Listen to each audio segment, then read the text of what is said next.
Yep.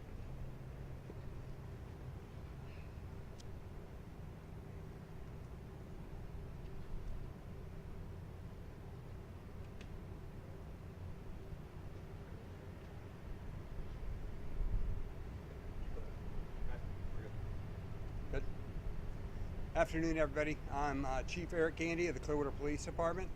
I'm here with Superintendent Hendrick of the Pinellas County School District, and I want to give you a timeline and some information related to a stabbing that occurred here at Countryside High School this morning. Our school resource officers reported that they had 2 victims stabbed this morning at 11:24 a.m. In less than 2 minutes, a second report came out that the SROs had the suspect at gunpoint and were taking him into custody. Shortly thereafter, emergency medical services were requested and our officers began treating both victims. The victims in this case are both males, one in 9th grade and one in 11th grade. They were treated on scene before being transported to local hospitals as trauma alerts. As of the last report, both victims are in stable condition. The parents of both victims were immediately notified once we identified the victims. I think this is critically important because you have upwards of 1,500 to 1,600 kids here, and we wanted to ensure that the media release we provided effectively noticed anyone that if they weren't notified, their kids were okay. The suspect in this case is also a juvenile male in 9th grade. He has no discipline history at the school, and his motive and relationship to the victims is unknown at this point. Clearwater police detectives are actively working this scene, processing the scene, and interviewing multiple witnesses and the suspect. We're working diligently to identify the appropriate charges and a motive. A critical component of any active assailant response is to neutralize a threat. In this case, it occurred very quickly, allowing us to focus on the safety of everyone else within the school. We have protocols we follow in any active assailant type response. In this case, because the threat was neutralized so quickly, we ended up in a situation where we could identify that we didn't have an active assailant taking place. And we were able to tailor the response to what we knew we had to do, and it was clear the rest of the school. Anytime you have a case of this nature, you have conflicting information, conflicting reports, but fortunately for us, our SROs were nearby and were able to intervene. So the big task was clearing the school and working to reunify kids with their parents and families. That can be a challenge when you're dealing with 21 buses and upwards of 1,500 to 1,600 kids. And it's critically important that we get that right and to alleviate those fears and make sure that the kids are safe during that process. We expect to be on scene for several more hours, completing the scene work. We have multiple interviews still to do. We're going to review all evidence available to us, to include video, the suspect statements, to try and, as I said, ascertain the motive for this violent act. Fortunately, the news we were most recently provided is, as I said, the victims are in stable condition, which is a positive sign. I'd like to thank Safety Harbor Fire. They were here quickly.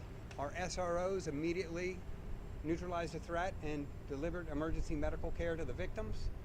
Safety Harbor Fire helped with the extractions to the local hospitals quickly to get the treatment that was necessary. A key piece of any kind of response like this is a unified command.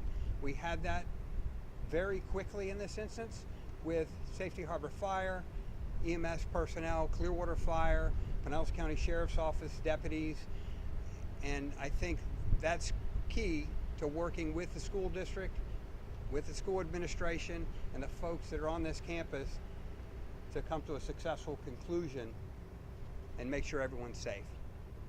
So at this point, I'm going to turn it over to Superintendent Hendrick, and he can answer school-specific questions. I'll stay here to answer any questions related to the case. I can't get too granular and talk about details that may impact the case. I'm not going to release names of victims or the suspect because they're all juveniles at this point, but I'll be able to handle some generic questions related to how this investigation will unfold. Thank you, Chief. I want to first thank the Clearwater Police Department and the school resource officers that worked today. Every report that we have is they acted swiftly, appropriately, and with great care for our students here at this high school. As Chief alluded to, school districts and law enforcement practice these drills all the time, and today this school did the drill and the implementation exactly how we wanted it to do. Principal Henderson did a fantastic job. His staff, his teachers, all did tremendous in keeping our students safe and following all of the protocols in terms of reunification and dismissal. This afternoon I had an opportunity to meet with the faculty and go over what happened here today, assure them that we have support for them, both from physical safety and mental health support. School will be in session tomorrow. We'll have mental health support for our students and our staff, as well as the physical support for the school as we do. Today is a day that is one that is sad that it occurred on our schools, but we're also very thrilled for the response of law enforcement and school staff. We'll take questions at this time for both Chief and myself. Where on the campus did this occur? Where on the campus did this occur? Hang on a second. Thank you.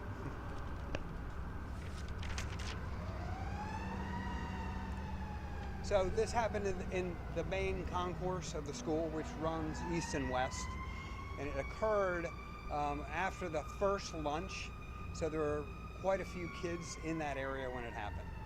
So this happened like in the hallway? Yes. Have you recovered any weapons? I'm sorry? Do you have any details about the weapon you're able to share? So in this case, we're talking about a knife. I can't go into details of what type of knife and all those things. We're still working through the evidence and collecting evidence. Can you describe what you mean by stable condition? Are these two students conscious? I'm obviously, I'm not the person to respond on their medical condition other than to say we've been reported from the hospitals that they're stable. Do you believe the student brought this knife to school? How was he able to get it here on campus? That's all part of the investigation. We've heard from parents who are concerned. They say there's been previous incidents that this superintendent, they're asking metal detectors to be put in. They brought up an incident last year where a gun was brought here. What do you say to them, and why aren't there metal detectors? Yeah, we review our safety plan with law enforcement all the time. All of those things are considered. Law enforcement, every single time we have an incident, we review, do an after-action report, and we look at that. Safety of our students is obviously the top priority. The mechanisms we have in place are the ones that have been recommended by law enforcement at this time. Have you recovered the weapon, and how did you identify the suspect? The SROs were on scene relatively quickly. Has this school had more or the average amount of fights and problems as far as the rest of the high schools in this district? Yeah, I think Countryside is a very traditional neighborhood high school, has a great community feel, and is normally considered a very calm and safe campus. Will this impact school for tomorrow, or is it everything back to business as usual? The school has canceled any after-school activities, athletics tonight. Tomorrow they will resume school as usual. And I know you said you're still working on a motive. We had heard from, and as you said, there may be some rumors floating around, but that this suspect may have been bullied. Have you heard anything of that sort? I've heard nothing of that sort yet. Certainly social media moves a lot faster than we're able to move, but as that information comes available, we'll actually do some additional releases when we push out the charges and things like that. Superintendent, we learned that this suspect didn't have any disciplinary history. Can you talk a little bit about the training teachers are given to pick up on signs regardless of any history they might have? And just for 1 second. Yeah, every member of this staff has undergone what's called youth mental health first aid training. It's a required training by the state, and the entire staff had to have it this last year. They did. So it's looking for warning signs. It's looking for any of the things that you would suspect causes a student to act irrationally, and then how do you help them? And so in this case, this staff is very well trained. It's a veteran staff. They've been at Countryside a long time, and they performed outstanding today in terms of their response. Were there any What about the reports details on made the this lockdown? morning to the statewide alert system that would have tipped you guys off to anything happening here today? We're still looking into all that, but not that I'm aware of. Could you give us details on the lockdown and what happened after this all transpired with the school? I can speak to the lockdown. Certainly, as I said, our primary really goal in this thing is to provide for safety for everybody involved. So we want to secure them in their classrooms. We know we have a suspect in custody. We want to evaluate the potential for any other suspects, clear the remainder of the school, and make sure it's safe, make sure we don't have any additional evidence, anything that's harmful in the schools. And once that's complete, then we can start working on the reunification program. And we have to, as I said, load buses, reach out to parents. We did that through our mechanisms as well as the school district's communication tools. And I think that's critical, is to be able to respond to the parents, to coordinate the reunification and the lockdown, because what happens is, as I mentioned earlier, social media moves much faster than we're able to assimilate information and provide it, because there may be kids in school that are reporting or live streaming right out to social media before we even have a chance to absorb any of that information. So that's how it flows. Safety, neutralize the threat, make sure there's no additional threats, keep everyone locked down until we determine otherwise, and they're locked down in a situation where the school's full of cops. So they're exceptionally safe in that circumstance, and under this circumstance, once the threat was neutralized and he was taken into custody. I have a question for the superintendent. Does this student suspect possibly face, being expelled from school or alternatives to that? Any student who brings a weapon to campus is expelled, and so Chief shared that there was a weapon. So the answer to that would be yes, following due process and those pieces. If I can add one thing to the lockdown, the report from our faculty was that the students were fantastic. They behaved appropriately. They did everything they were supposed to do. The cafeteria still fed them lunch and got them, they were allowed to go to the restroom, all those things. So really great job by our students here at Countryside High School today. Thank you. How can parents feel safe to bring their kids here tomorrow? I'm sorry. One more time, and this is the last one. Okay, how can I didn't catch it. How can parents feel safe to bring their kids here tomorrow? So we have the same SROs that intervened today, and we will have some additional personnel on scene just to reassure folks that it's safe to come back to school. Thank you, everybody. Thank you, guys.